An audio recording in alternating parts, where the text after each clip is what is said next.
Radio Sputnik's Becker and John Kiriakou discussed how journalist Thomas Friedman managed to write a fawning article about Mohammed bin Salman while almost completely ignoring any of the controversy starving the country of Yemen, for example swirling around the Gulf giant of which Salman is crown prince.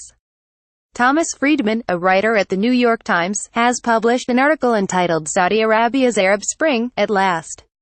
It starts with the following: I never thought I'd live long enough to write this sentence. The most significant reform process underway anywhere in the Middle East today is in Saudi Arabia.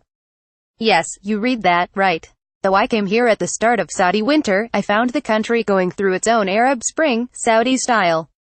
The story then continues with a one-sided view of what Saudi Arabia's crown prince supposedly envisions for his country. There's a lot of talk about how Saudi Arabia is going to reform from within, both in terms of economy and society, but the loud, clear hosts remained quite skeptical about the story. They invited Alexander Mercouris, editor-in-chief of the news website The Duran, to discuss the article's contents, and what it's missing. It's surreal. The reality is extremely different, and anybody who knows anything about Saudi Arabia at all can see how different it is, Mercouris said about Friedman's article.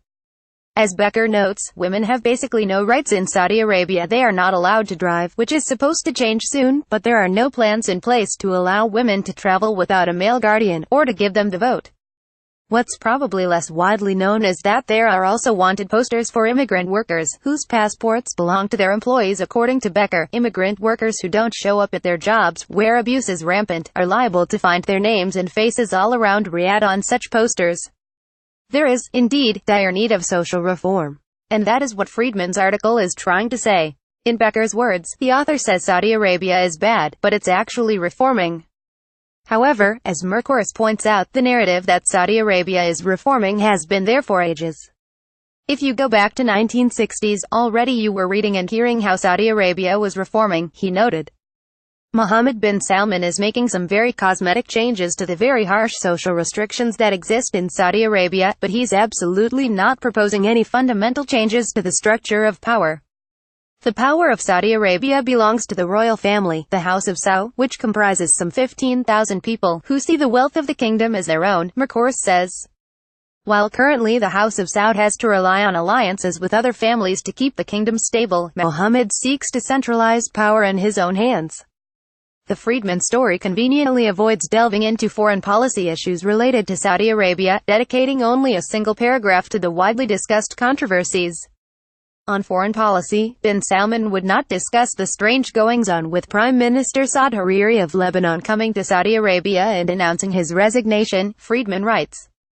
He insisted that the Saudi-backed war in Yemen, which has been a humanitarian nightmare, was tilting in the direction of the pro-Saudi legitimate government there. Friedman continues, pointing out that the Saudis are looking for a 100% eradication of the Houthi rebels because of a recent missile attack on the Riyadh airport.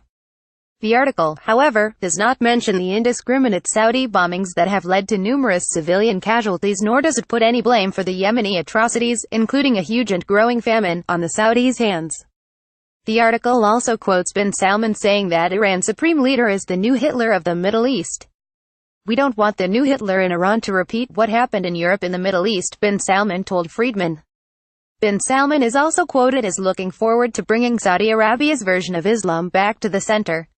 But, as Kiriakou notes, that is disingenuous, as Saudi Islam has never been center. According to Mercouris, the Saudis have been aligned with Wahhabism, the most strict and belligerent branch of Sunni Islam, since the 18th century. It is probably true that the Saudis have somewhat tightened up religious controls in response to the Mecca mosque attack of 1979, but in no conceivable way was Saudi Arabia before 1979 or at any time at all a liberal state, Mercouris points out passionately. Of course, one-sided arguments are a feature of Friedman's work. As the hosts note, Friedman is invariably an apologist for the current foreign policy of the United States. Back during the Yugoslavia War, Becker recalls, Friedman wrote an article saying that the hidden hand of the market would never be able to exist without a proverbial fist, the U.S. military. He justified the bombings of Yugoslavia by saying that McDonald's and other U.S. transnational companies, including those in Silicon Valley, will not be able to flourish without them. Back then, of course, American rhetoric on its military interventions focused on exporting democracy, a far more ennobling cause than the 21st century's familiar and more bellicose refrain of fighting terrorism. Mercourius concurred. He is the establishment voice in the media, justifying American foreign policy. The U.S. is a great lover of strong men running various countries, and bin Salman seems to be the latest one, and therefore you get Friedman sent off to Saudi Arabia to speak to him and write a wonderful article saying what a wonderful man he is.